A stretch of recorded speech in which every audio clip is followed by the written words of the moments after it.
अगर आप अपने दांतों के पीलेपन से बहुत ज़्यादा परेशान हो चुके हैं या फिर बहुत ज़्यादा गुटखा पान मसाला खाने की वजह से आपके दांत बहुत ज़्यादा पीले गंदे हो गए हैं या फिर दांतों पे गंदी मैली सी परत जम गई है जिसको हम टार्टर या प्लाक कहते हैं, ये इतना हार्ड हो जाता है कि नॉर्मल ब्रश से नहीं जाता। ये दांतों के नीचे और ऊपर दोनों जगह जमते हैं जिससे दांत देखने में बहुत ही ज्यादा गंदे लगते हैं। या फिर आपके दांतों में कीड़े लग चुके हैं, दांत खोखले हो गए हैं जिनके कारण दांतों में बहुत ज्यादा दर्द होता है। ये दर्द कभी कभी इतना बढ़ जाता है कि उस टाइम समझ में नहीं आता है कि हम इंस्टेंट क्या करें कि इससे हमें राहत मिल जाए। घर में छोटे बच्चे रहते हैं, वो भी चॉकलेट बहुत ज्यादा खाते हैं जिसके कारण उनके भी दांत खराब हो जाते हैं, दांत सड़के टूटने लगते हैं, दांतों में दर्द होता है। वो कुछ भी ठंडा और गर्म खाते हैं तो दांतों में सेंसेशन होता है। तो ये रेमेडी जो आज आपके साथ शेयर करने वाली हूँ, ये चाहे बच्चे हो, चाहे जवान हो, चाहे बूढ़े, ये सभी यूज कर सकते हैं। तो आपके इन सभी दांतों के प्रॉब्लम का सलूशन मैं एक ही वीडियो में लेके आई हूँ और बिल्कुल घरेलू नुस्खा ऐसा ये पावरफुल है ना कि आपके दांतों की ये सारी समस्याएं इंस्टेंट गायब होगी यूं। तो चलिए वीडियो को स्टार्ट करते हैं। उससे पहले अगर आप मेरे चैनल पे नए हैं तो चैनल को सब्सक्राइब कर लीजिएगा, बगल में जो बेल आइकन है उसे भी हिट कर लीजिएगा ताकि मेरी वीडियो का नोटिफिकेशन आप तक पहुंच सके। इस वीडियो में मैं आपके साथ दो रेमेडी शेयर करने वाली हूँ। जो पहली रेमेडी है वो आपके दांतों के दर्द के लिए है। अगर आपके दांतों में सेंसेशन हो गया है, बहुत ज्यादा ठंडा गर्म खाने से दर्द होता है, तो भी आप ये जो पहली वाली रेमेडी है उसका इस्तेमाल कर सकते हैं। या फिर दांतों में कीड़े लग चुके हैं जिसके कारण दांत खोखले हो चुके हैं और उसके कारण दर्द हो रहा है, तब भी आप पहली रेमेडी का इस्तेमाल कर सकते हैं। तो इसके लिए हमें लौंग चाहिए। लौंग के अंदर एक पावरफुल कंपाउंड पाया जाता है जिसका नाम यूजिनॉल होता है और इसका जो नेचर होता है वो antibacterial, anti inflammatory, pain reliever और एंटीसेप्टिक होता है। जैसे जो दांत दर्द होते हैं ना, अगर आप लौंग का यूज कर लेंगे तो आपके दांतों में तुरंत राहत देगा, क्योंकि इसके अंदर नेचुरल एनेस्थेटिक का गुण पाया जाता है। जैसे कोई भी सर्जरी करने से पहले आपको पहले एनेस्थीसिया दिया जाता है, फिर सर्जरी की जाती है, उसी तरीके से लौंग के अंदर भी नेचुरल एनेस्थेटिक प्रॉपर्टी होती है जिसके कारण अगर आप अपने दांतों के दर्द के लिए इसका इस्तेमाल करते हैं तो आपको तुरंत राहत मिलती है। और आपने अपने घरों में बड़े बुजुर्गों से भी सुना होगा कि अगर दांतों में दर्द हो रहा है तो वो कहते हैं कि लौंग का तेल लगा लो, आराम करेगा। लेकिन हमारे घरों में लौंग का तेल नहीं रहता है, उस टाइम आप इस रेमेडी का इस्तेमाल कर सकते हैं, क्योंकि घरों के किचन में जाइए तो वहां पे आपको लौंग बहुत आसानी से मिल जाएगा। बस थोड़ा सा आपको मेहनत करना है और इसका इस्तेमाल करिए। यकीन मानिए आपके जो दांतों का दर्द है ना वो पूरी तरीके से खत्म हो जाएगा। दांतों के दर्द के साथ साथ आपके दांतों में जो बैड बैक्टीरिया है जिसके कारण मुंह से बहुत ज्यादा बदबू आती है, वो उस बैक्टीरिया को भी खत्म करता है। मसूड़ों में सूजन हो गया है, वहां से ब्लड निकल रहा है, तो लौंग उसमें भी बहुत यूजफुल है। हमें क्या करना है, जो फूल वाले लौंग होते हैं ना उसे यूज करना है, क्योंकि ये लौंग जो फूल वाला होता है इसमें यूजिनॉल कंपाउंड ज्यादा पाया जाता है। हमें 7 से 8 जो फूल वाले लौंग होते हैं उनको अलग कर लेना है। अब इसको थोड़ा सा हमें रोस्ट करना है, मुश्किल से 30 सेकंड से भी कम, ताकि अगर हम इसका पाउडर बनाएं तो ये बहुत आसानी से बन जाए। क्योंकि अगर ये हल्का सा भी मॉइस्चर लिया रहेगा ना तो इसका अच्छे से पाउडर नहीं बन पाएगा। और ये इतना छोटा होता है कि ग्राइंडर जार में इसको पीस के आप इसका पाउडर नहीं बना सकते। तो सबसे बढ़िया ये रहेगा कि आप इसको 30 सेकंड के लिए हल्का सा गर्म कर लीजिए कि इसका जो मॉइस्चर है वो पूरी तरीके से खत्म हो जाए। जब आपका इसके अंदर का जो मॉइस्चर होगा ना वो खत्म होने लगेगा तो आपको पता चल जाएगा, क्योंकि ये हल्का हल्का सा ना फूलना सा स्टार्ट हो जाता है, तभी आप गैस को बंद कर दीजिए।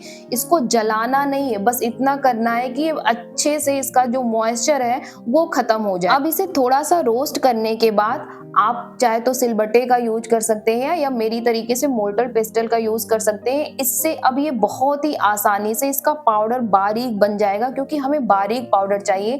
और ये देखिए 1 मिनट के अंदर ही बहुत अच्छे से इसका पाउडर बन जाएगा। अब यहाँ पे हम जब इसका कूट के पाउडर बनाएंगे ना तो ये बिल्कुल आटे जैसा तो पाउडर नहीं बन पाएगा, हल्का सा दरदरा रहेगा। लेकिन अगर सिलबट्टे पे आप अच्छे से इसको बारीक पाउडर बनाते हैं तो भी बन जाएगा। अगर ये हल्का सा दरदरा भी रहा तो भी कोई दिक्कत नहीं है, क्योंकि फिर भी ये इतना बारीक हो चुका है कि ये अपना असर दिखाएगा। यहाँ पे देख सकते हैं कि फूटने के बाद कुछ इस तरह का इसका पाउडर बना है। अगर आपको दांतों का दर्द हो रहा है तो इस तरीके से लौंग का पाउडर बना के रख लीजिए और जिस दांतों में दर्द हो रहा है, जिस तरीके से मैं बता रही हूँ उस तरीके से उस दांतों पे लगाइए, आपके दांतों का दर्द पूरी तरीके से खत्म हो जाएगा। अब हमें थोड़ा सा लौंग का पाउडर लेना है और 1 से 2 बूंद सरसों का तेल लेके इसको अच्छे से मिक्स कर लीजिए और जिस दांतों में दर्द हो रहा है उसके चारों तरफ इस पेस्ट को अच्छे से लगा लीजिए। अगर दांतों में कीड़े लग चुके हैं जिनके कारण दांत खोखले हो गए हैं तो उस खोखले दांतों में इस पेस्ट को भर लीजिए। आपके मुंह से हल्का हल्का लार निकलेगा तो उस लार को निकलने दीजिएगा और 1 मिनट के बाद जाके उस लार को थूक आइएगा। अगर थोड़ा कम पेस्ट रखेंगे तो लार उतना ज्यादा नहीं बनेगा और आप देखेंगे कि 2 से 3 बार के इस्तेमाल से ही आपको दांतों में बहुत ज्यादा आराम मिलेगा। वैसे तो अगर आपके दांतों में हल्का फुल्का दर्द रहेगा तो एक ही बार में आपको आराम मिल जाएगा। दूसरी जो रेमेडी है वो हमारे दांतों के पीलेपन को हटाने के लिए है। तो सबसे पहले हमें 1/4 हल्दी लेना है। हल्दी में करक्यूमिन कंपाउंड पाया जाता है और ये जो करक्यूमिन कंपाउंड होता है इसमें antibacterial, anti inflammatory, anti fungal, antiseptic property पाई जाती है। इसीलिए जो हल्दी होता है ना वो हमारे दांतों और मसूड़ों दोनों के लिए ही फायदेमंद होता है।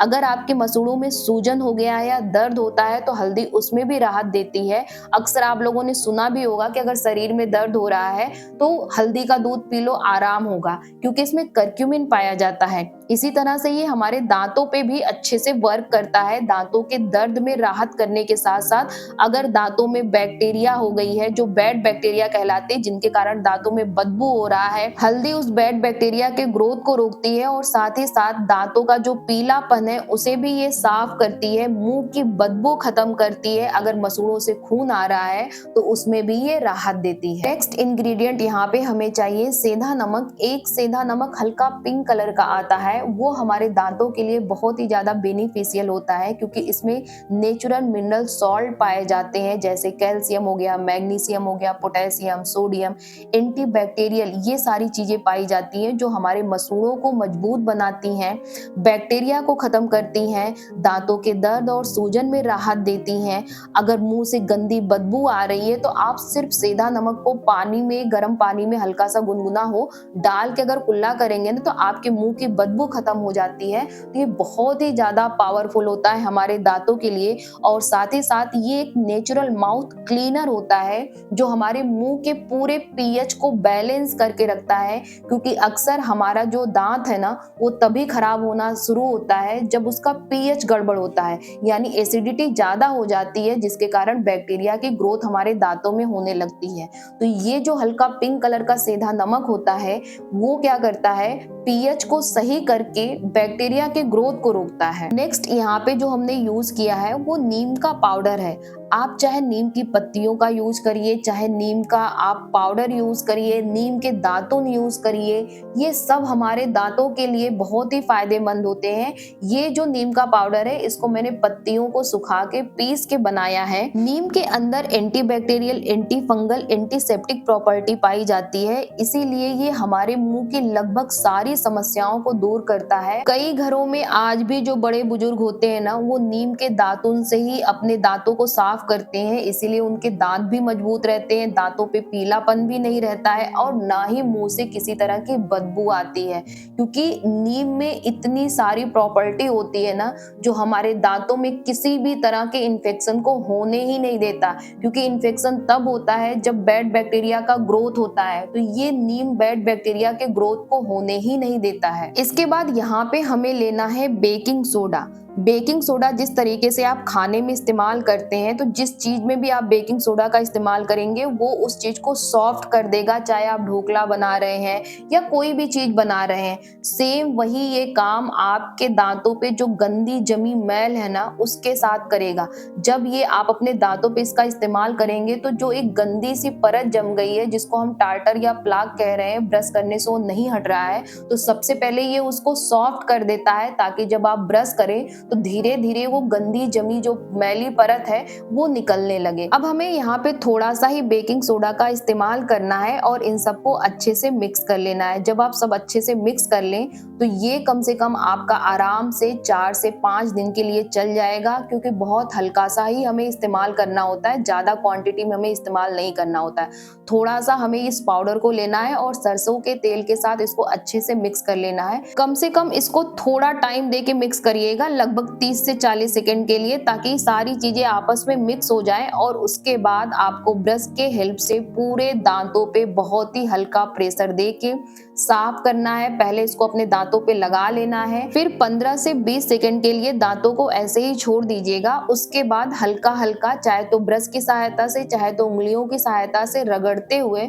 उसको छुड़ाना है। आप देखेंगे कि कुछ ही दिनों में आपके जो पीले दांत हैं वो फिर से साफ होने लगेंगे और जो गंदी मैली परत है ना वो भी धीरे धीरे करके हटने लगेगी।